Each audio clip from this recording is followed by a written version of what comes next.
Science class. मैं हूँ जरलिश राना और आज हम अपना करेंगे फिजियोलॉजी में डाइजेस्टिव सिस्टम का पोर्शन।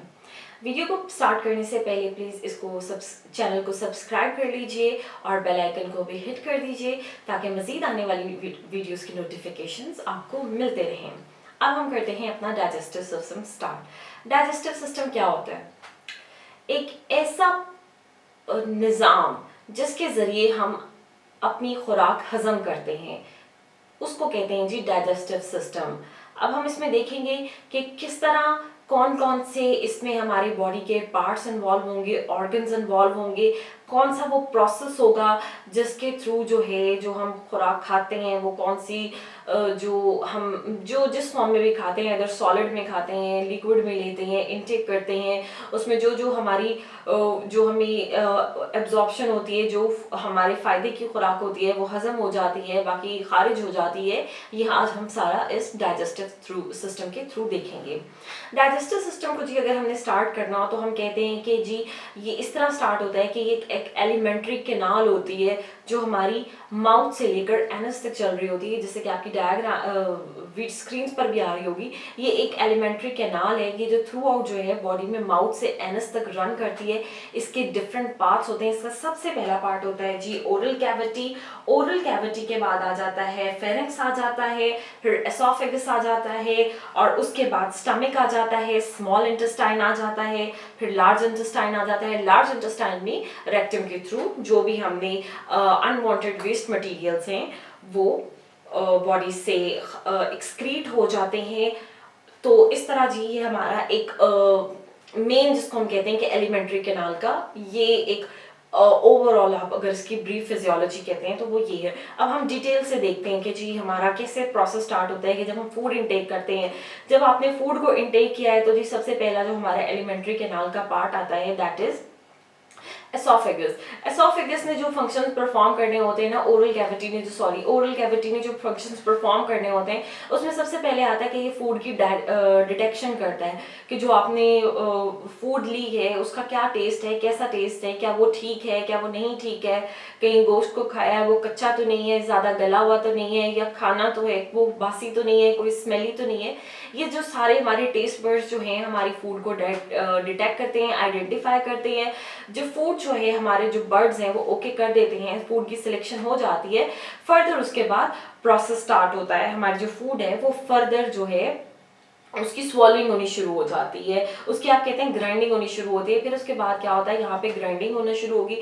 फिर जो ग्राइंडिंग का प्रोसेस है दैट इज वो जिसको हम कहते हैं च्यूइंग होने शुरू हो जाती है, या मास्टिकेशन का प्रोसेस होता है। हम फूड को च्यू करना शुरू करते हैं अपने दांतों की मदद से, ताकि हम जो खुराक है उसके छोटे छोटे टुकड़े हो सकें और वो आगे हम पूरा वाला तो नहीं निकल सकते ना। जितनी फूड आपकी स्मॉल फॉर्म में होगी, टूटी हुई होगी, पार्टिकल्स जितने फाइन होंगे उतना एंजाइम्स उस पर ज़्यादा अच्छा एक्ट करेगी और खाना उतनी जल्दी हजम होता है।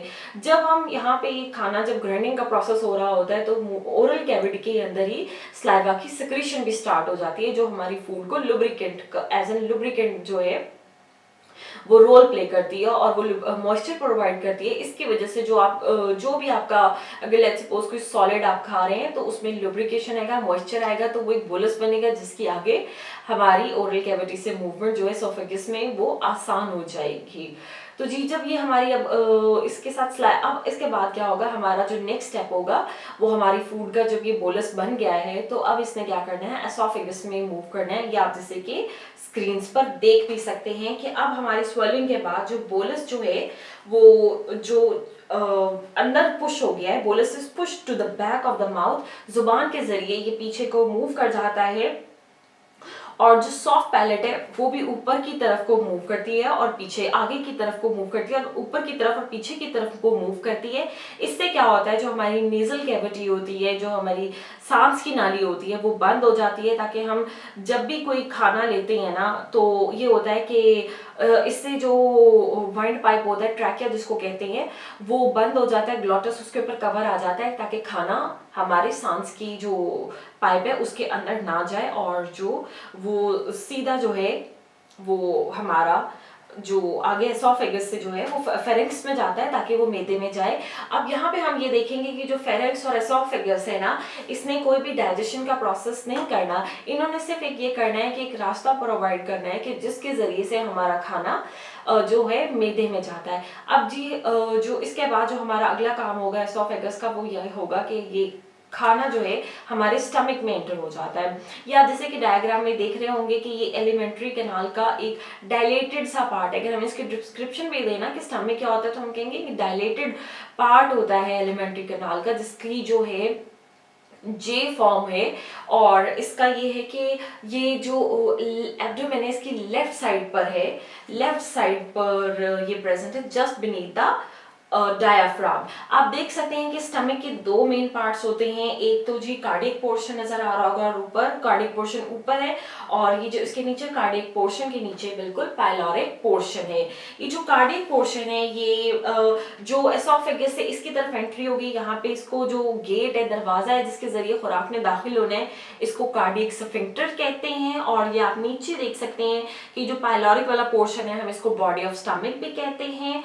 और जो इसके दूसरी तरफ जो है जो आप देख सकते हैं कि पाइलोरिक पोर्शन के बाद जो एक और दरवाजा है जो स्फिंक्टर टाइप है, थोड़ी तंग सी कंस्ट्रिक्टेड सी जगह है, उसको हम पाइलोरिक स्फिंक्टर का नाम देते हैं। पाइलोरिक स्फिंक्टर के थ्रू जो खाना है ना मैदे से डोडेनम में यानी स्मॉल इंटेस्टाइन यानी छोटी आंत में जाता है। अच्छा, जो एक जो इसमें जो मूवमेंट होती है ना स्टमक में, जो मूवमेंट्स होती है जो थ्रू आउट होगी, वो पेरिस्टाल्टिक उन मूवमेंट्स का नाम देते हैं। ये वेव्स होती हैं कंट्रैक्शंस की और रिलैक्सेशन की, जिसके थ्रू जो फूड होती है वो थ्रू आउट जो एलिमेंट्री कैनाल में थ्रू वो जो मूव करती है। अब हम देखते हैं कि जैसे ही खाना जो हमारे स्टमक में एंटर होता है ना, तो स्टमक में गैस्ट्रिक ग्लैंड्स होते हैं जो स्टमक की वॉल्स में होते हैं, वो स्टिमुलेट हो जाते हैं और गैस्ट्रिक जूसेस को प्रोड्यूस करते हैं। जो गैस्ट्रिक जूस होता है उसकी अगर हम कॉम्पोजिशन देखें तो जी वो म्यूकस पे और HCl पर और पेप्सिनोजेन पर जो है वो कंसिस्ट होता है। लेकिन ये जो पेप्सिनोजेन होता है ये अपनी इनएक्टिव फॉर्म में होता है, लेकिन HCl की प्रेजेंस में ये एक्टिव फॉर्म में आ जाता है, पेप्सिन में आ जाता है। और ये जो HCl होता है कि माइक्रो ऑर्गेनिज्म वगैरह को जो भी हमारी फूड होती है उसमें किल करने में भी मदद करता है। अब हम देखते हैं कि जो स्टमक में होता है ना कि फूड ने मजीद जो है वो टूटना है, मजीद इसकी यहाँ पे ग्राइंडिंग होनी है, और ये जो गैस्ट्रिक जूसेस यहाँ पे सिक्रीट हो रहे हैं, इससे क्या होगा कि एक ये फ्लूइड सा बना देंगे, एक कंसिस्टेंसी जो है इसकी एक लिक्विड लाइक हो जाएगी। इस जो कंसिस्टेंसी है, ये जो फूड की फॉर्म होगी, हम इसको काइम कहते हैं।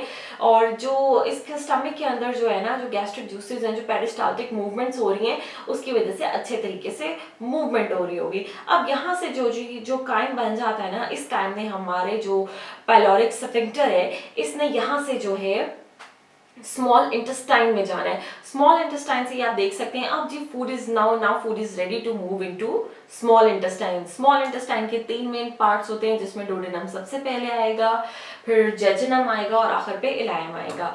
सबसे पहले जी हम डोडेनम को देख लेते हैं। डोडेनम जो है 10 मीटर का तकरीबन इसकी जो लेंथ है, और इसके जरिए जी ये सबसे बड़ा पार्ट होता है एलिमेंट्री कैनाल का, जहाँ पे ज्यादातर डाइजेशन का प्रोसेस होता है और एब्जॉर्प्शन का भी प्रोसेस होता है स्मॉल इंटेस्टाइन में। यहाँ पर बाइल सिक्रीट होगी और पेंक्रियाटिक जूस होंगे और इंटेस्टाइनल जूस होंगे, ताकि यहाँ पर मजीद डाइजेशन का प्रोसेस हो सके।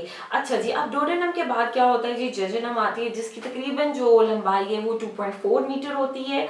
और इस यहाँ पर फर्दर जो है प्रोटीन्स की, कार्बोहाइड्रेट्स की और लिपिड्स की डाइजेशन होनी होती है। जो लास्ट पार्ट है ना हमारा इंटेस्टाइन का, स्मॉल इंटेस्टाइन का, दैट इज इलियम। और यहाँ पे क्या होता है कि ये जो है ना मेन जो कंसर्न होता है ना इस पार्ट का, वो एब्जॉर्प्शन होती है डाइजेस्टेड फूड की। अगर आप इसका स्ट्रक्चर देखें ना तो आपको ये लग रहा होगा, इसको जो हम कहते हैं कि सर्कुलर जो फोल्ड्स होते हैं ना of the inner wall of the ilium, अगर जो इसके इनर वॉल है ना उसके सर्कुलर फोल्ड्स हैं, उसका अपीयरेंस बिल्कुल ऐसे ही होती है जैसे हमारे बाथ टॉवल्स की होती है। आप देख सकते हैं जैसे प्रोजेक्शंस है ना, ये जो प्रोजेक्शन जितनी ज्यादा है ना, इनमें क्या होता है कि ये फूड की एब्जॉर्प्शन उतनी ज्यादा होती है और इनके अंदर बहुत ज्यादा ब्लड कैपिलरीज की बहुत सप्लाई होती है और लिम्फेटिक सिस्टम की बहुत सप्लाई होती है, ताकि यहाँ पे सर्कुलेशन भी बहुत ज्यादा हो और जो फूड भी बहुत ज्यादा अच्छे तरीके से एब्जॉर्ब हो।